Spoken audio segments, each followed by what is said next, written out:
So Mr. Uhthoff was a child in the 1930s. He was born in 1925. He had to join the Hitler Youth in the 1930s, then served during World War II, as of course he was forced to. Every people had to do their military service in Germany, as you know. Then, after the war, he studied medicine, came to Canada in 1951, trained to be a surgeon, all right, and he became a surgeon and an assistant professor at the University of Montreal. Later on in the 1970s, 1973 to be more specific, he moved to Ottawa to be again, an assistant professor and head of the orthopedic department at the University of Ottawa. Retired from medicine in 1996, but he's still active in research today. And here he's going to talk about his experience during World War II when he was of course, very young. So I would like you to welcome Mr. Hans Uhthoff.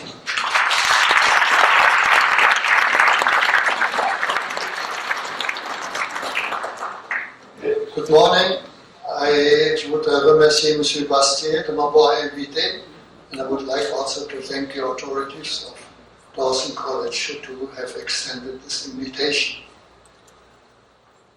Well, when I decided on the title of my presentation, I chose ultra-nationalism, thinking about movements in some countries, even in our neighboring country, where this tendency seems to gain strength. What I didn't know was this terrible happening in St. Foy.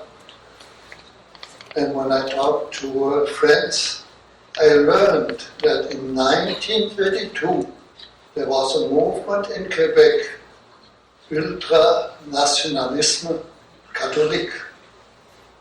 That was a surprise, I didn't know about it. In any event, you know that these leaders of ultranationalism, they make many promises, great future, but we have to shut the doors of our country because there's so many bad influences hindering us to make your life better. And in order to reinforce this or prove it, they use post-truth. Post-truth means that's not a fact, that's something which serves their argument. And I lived under such a regime. And I believe in the ideology. With the collapse of the regime, that created for me a very brutal awakening. I had to find a new direction, and I wondered what went wrong with me that I believed all what I was told. At the end, I learned my painful lesson. But now I wonder, is history repeating itself? So the plan of my presentation, I have to give you some idea about the background. How come that Hitler came to power? Then my life under Hitler, then the indoctrination going on, brainwashing. And then I would like to seek or propose ways how can we prevent this ultra-nationalism. There's a proviso. I'm not asking for your forgiveness.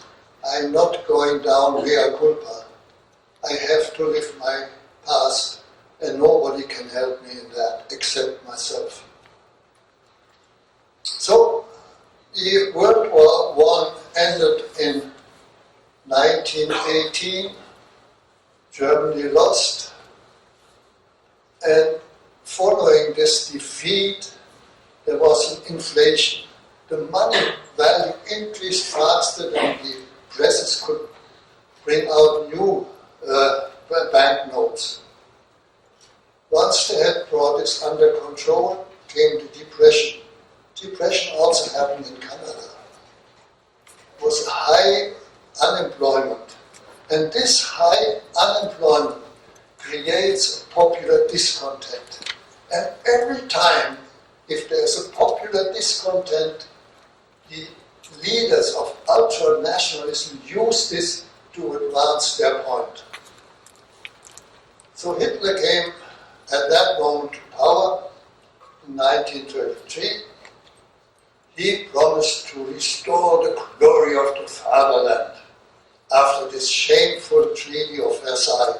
Versailles was the treaty where they decided how to punish the countries which lost the war. So Hitler created a one-party state. There was no way other parties could be present. He, in no time, created full employment. And I want to take you back. Say you would have visited me 80 years ago. I went to the station to greet you. We went to the streets of my small hometown. And you wonder, all flags, not on public buildings, but also every home, every apartment, the Nazi flag. I said, oh, what's going on? I would say, that's today the birthday of Hitler. Oh, you must like him. Well, not everybody, but we have to put the flags on our homes. That was obligatory. He then said, I'm hungry, let's go. So we went to a bakery store, small one. I moved in. Hi Hitler, I would like 2 rolls. Paid, went out. Hi Hitler. So he said, I need a sausage with it. Good, go over to the butcher, go in. Hi Hitler, I want to buy a sausage. Paid, go out. Hi Hitler. Well, and while going out, we saw a platoon of Hitler youth marching by. Oh, all in uniform, where are they going? Well, they go to the marketplace to celebrate their Hitler's birthday. And there we were in big speeches about fatherland and how we were menaced by enemies. And then we went to a pub, and he said, funny, a picture of Hitler in every room? Yes, in every public room there must be a picture of Hitler. So you see, in 3 years, he was able to control the country 100%. And I wonder nowadays how come, I presume that the Germans are not somehow intelligent, that they fell for it in 3 years. Imagine you would go into a store here and say, Salut Trudeau. And it doesn't work, but there it worked. So my life under Hitler, as you were told, I was born in 1925. You calculate in the meantime that I'm 91. I went always to public schools. I didn't go to boarding school or private school. So the indoctrination occurred at school because my father was against Hitler. And I was sometimes ashamed of that. In 1936, I had to join the Hitler Youth as any youngster, girls and boys. And there we had lots of sports. And up to that moment, Saturday was school, but Hitler transformed it into the Hitler Youth Day. So there we assembled, we marched, we got in lessons, got slowly indoctrinated without realizing it. So we went to excursions, and here you see in circle, that's me, and we enjoyed the camaraderie. And we all had uniforms. So there was no question to have designer jeans or other jeans or this or that. Everybody was equal to the other. Then, when I was 11 again, we went to camps, set in tents, had a big campfire and singing there. So I enjoyed it very much. And 1 year later, we were sent to the northern part of Germany. I came from near the Rhine River, which is the middle part of then Germany. And we slept in barns, marched from one village to the other, and had a really great time. When you were 14, you had a choice in vehicular youth. You could join a brigade, maybe sailing boats, learning how to sail, how to make the boats. You could join the motor section and then ride motorbikes and repair motorbikes. And I decided to join the aviation section. And here you see the glider. The glider is a motorless, of course, airplane, which only glides. So you have to go to a hill and then come down. So you sit there free. Somebody maybe would be afraid to sit on this. Here you see me sitting on one. In the back, 2 people are holding the plane. In front, you see this V-shaped cable. It's rubber, so it's stretched by 8 people. And when the right tension is achieved, the instructor would say, "Let go," and you went up. So that's a glider. I must say, I came home and told my parents that I flew today, and they asked, "How long were you in the air?" 10 seconds. For me it was long, but for them they couldn't understand that I was happy to have flown for 10 seconds. See, here we relaxed under the plane of one of these gliders. Then I advanced, or maybe I forgot to tell you that we built these gliders in winter time and in summertime. We flew them, and this gave me an occasion to work with wood, with some dexterity.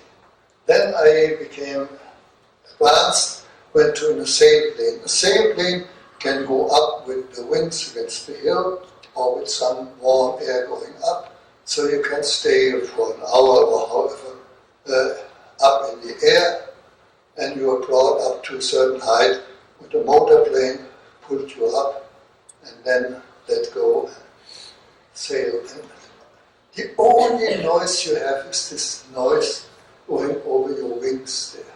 There's no purr, nothing of that, no stink from the motor. So this was quite. And we were sent to a flying school where we learned some intricacy of flying. And in the barracks they were not heated, so we had to heat and made our kindling wood. And I, by being able, I cut myself while instead of cutting the wood. When I was 17, I joined the Air Force. And contrary to what Mr. Bastien said, I volunteered. In order to go into the Air Force, you had to volunteer. Otherwise, they would draft you into the infantry or God knows what. And I joined as a soldier. I thought to become an officer, but my father, knowing me better, said, "Start as a soldier. If you like it, you can always apply for that." I never applied. So, basic training in France.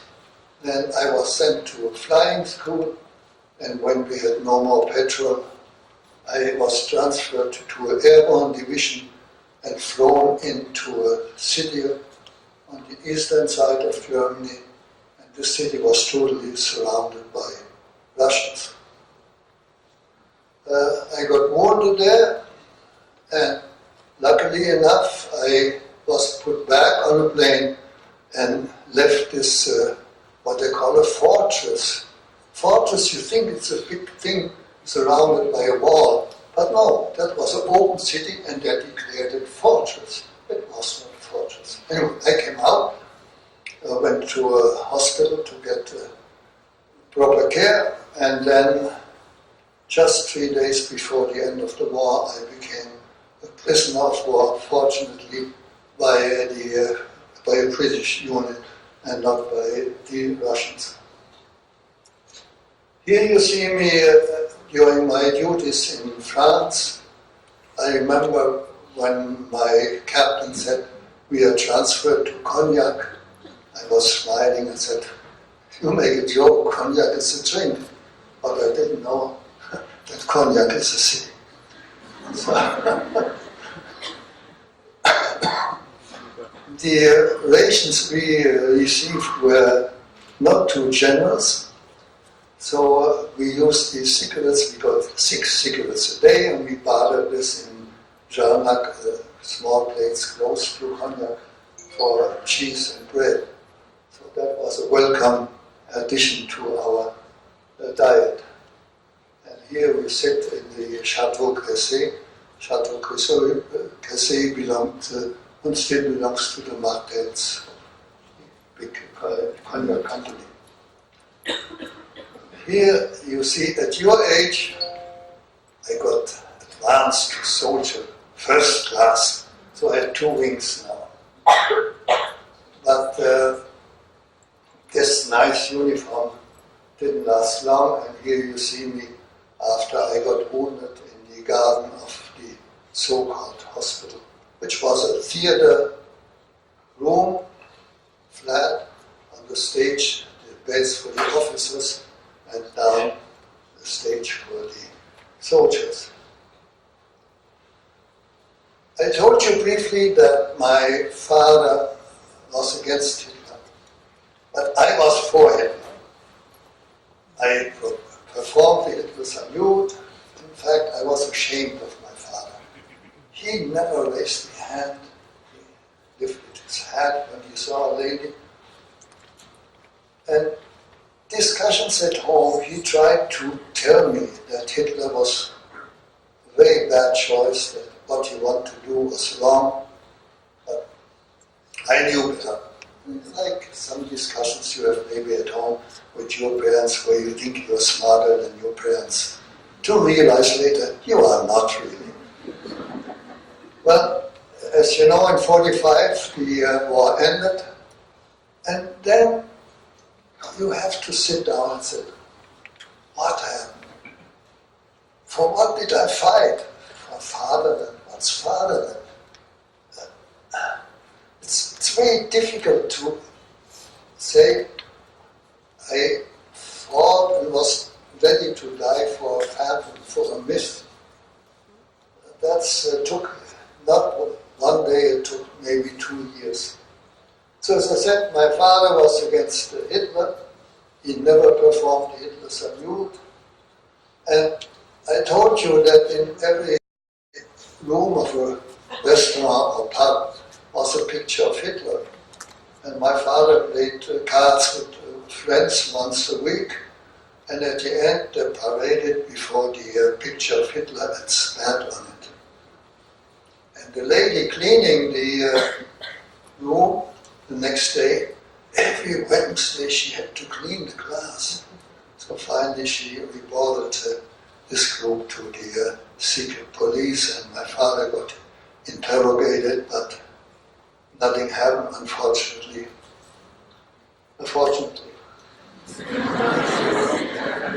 So, how did this indoctrination happen? How was it that I believed in this ideology? But, of course, in retrospect, I say now I was wrong to believe in the official propaganda. But then they used some terms. They said, look, the Romans already said, dulce est et decorum pro patria mori. Now you don't learn Latin anymore, so I translated it into English. It's sweet and honorable to die for the fatherland. And we were unable to distinguish between post-truth and facts. Whatever we were told, we believed it. And after the war, I learned to distinguish between these great sounding myths and irrefutable facts. It really took this shock therapy to awake from my dream. Now, this power of indoctrination. Youngsters are easily influenced, often for life. There must be a charismatic leader, and that there's a peer pressure around you. You lose your judgment. You say, look at the Brits. Right or wrong, my country. So it means you can perform acts which are wrong because it's for your country. You are blind to any reasoning. I was blind to the reasoning of my father. I stayed home. I did not go to private school or boarding schools. Every day discussion with my father, and I was blind to reasoning. And the post-truth we have mentioned before. Now, the very difficult question is how to prevent ultra-nationalism. You have it very close here. You have a normal boy, 27, and suddenly he moves with a gun into a mosque and kills people. What does he want to achieve? How come? Who brainwashed him into that? So I think we have to support common public youth activities. Youth unemployment is very, very bad. They don't know what to do. Look at Tunisia. How come that so many people go to and fight for the IS? Because they're well paid and at home they have no work. Not because they're convinced of the cause of the IS, but there's an unemployment, well paid. So we should encourage sports activities, camaraderie, feeling belonging to a group. And we should try to get these outsiders, these lone wolves, we should get to them in. Because, look, most of these acts are committed, these terror acts committed by lone wolves. They're rejected by the society.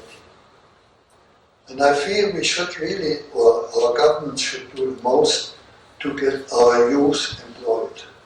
Because when we talk about unemployment rates, that's all over. But when you look closer to the unemployment rates of youngsters, it's much higher. And we should identify and expose groups that encourage hate and asocial behavior. And I think our journalists have to do a better job.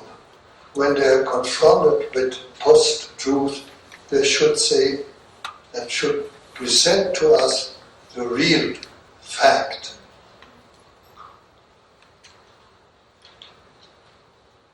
Now, we could see the ultranationalism is not something very new. Autocratic regimes, various religions used this before. So there's nothing new to it. Under Hitler, he was able to target the youth and also the people who were not happy with the present situation, this popular discontent. And so you said, is it still occurring? Yes, it does occur. I have 3 examples here, but I could give many more examples closer to us where ultra-nationalism attracts voters and could change the way our governments work.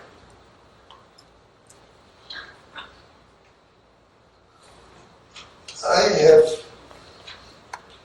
some difficulty in presenting now 2 topics which are, well, not controversial, but where I have to admit and to tell you what happened to certain groups of people in Germany. As I told you, I grew up in a small city of 12,000 souls. We had many Jewish families in our city, and we celebrated birthdays together. And my parents respected the Jews, but they never had any social contact with them. In our apartment building, there were two Jewish families, so he greeted them very nicely, but they were never invited to our home, and we were never invited to their home. And then comes the famous Crystal Night. It started that one German diplomat was killed by a Jew in Paris, and that was a perfect pretext for Hitler to start a campaign against Jews. He was always an anti-Semite, and I think there were some anti-Semitic feelings in Germany too. Like in this country, we close our eyes, but Canada in the beginning of war refused to accept the vote of Jewish people, and part of them were sent back to Europe. So, not to excuse, but just to say there was some anti-Semitic feelings in Germany, and when he then launched this attack against Jews in 1937, many Germans stormed into the stores of Jews and looted them. They burned down synagogues. And one group went into the apartment below us where the Jews lived and destroyed all the china. Can you imagine that he was able to create this fury against the Jews? Now, I must admit to my shame that I never wondered what happened to the Jewish families. They suddenly disappeared. I never asked myself, where did they go, what happened to them? And that's again something I must keep not for myself, but I'm responsible for it, and nobody can take that away from me. Here you have a picture of our birthday parties, and the two girls to your right are two Jewish girls, or maybe three in fact. So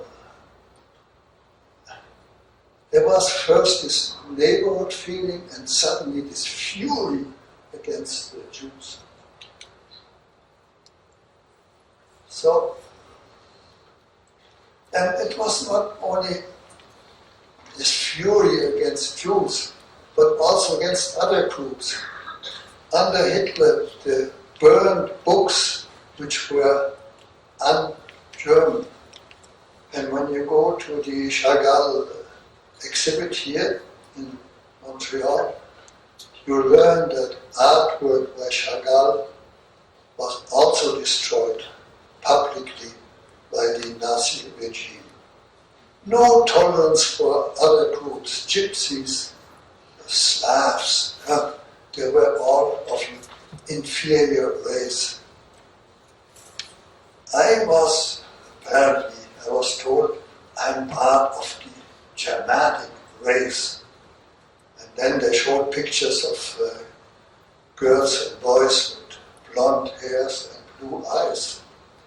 When I looked in my mirror, I didn't have either blue eyes nor blonde hair, but that didn't matter. I was Germanic. This constant brainwashing going on, you have no idea. And this explains a little bit why I fell for it. Then the last point I would like to raise are euthanasia. Euthanasia means a nice death, but it was not that word. And concentration camps. Now, Agnes Bruder, who wrote the article in La Presse, told me she went to Berlin a few years ago to find a German who was for Hitler. And she was unable. They all were in a state of denial. I was always against Hitler. But when you see the pictures of these masses of people raising their hands, you wonder, some of them at least must have been for Hitler. But total denial of what happened. So can you deny, could the German deny euthanasia? I think all knew that people in psychiatric institutions, some of them were not judged worth living, were gassed. And that was known, and no German can tell me that he didn't know about it. The story is a little different for concentration camps. Everybody knew that concentration camps existed. But we all thought this was a prison for political opponents, from the Socialist Party, from the Communist Party. And what we did not know and what we learned after the war is mass extermination of people.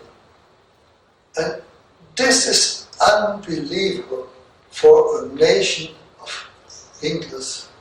And it's not a primitive nation. How come that they go so far as to kill millions of people?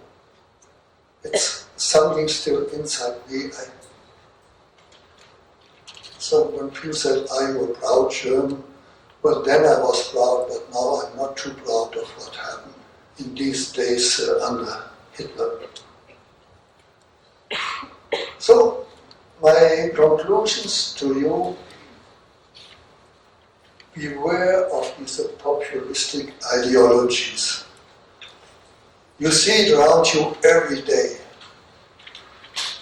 And how they defend these ideologies. And you should do your best to check your background facts, to find out what really is the truth. And do not fall for unfounded promises.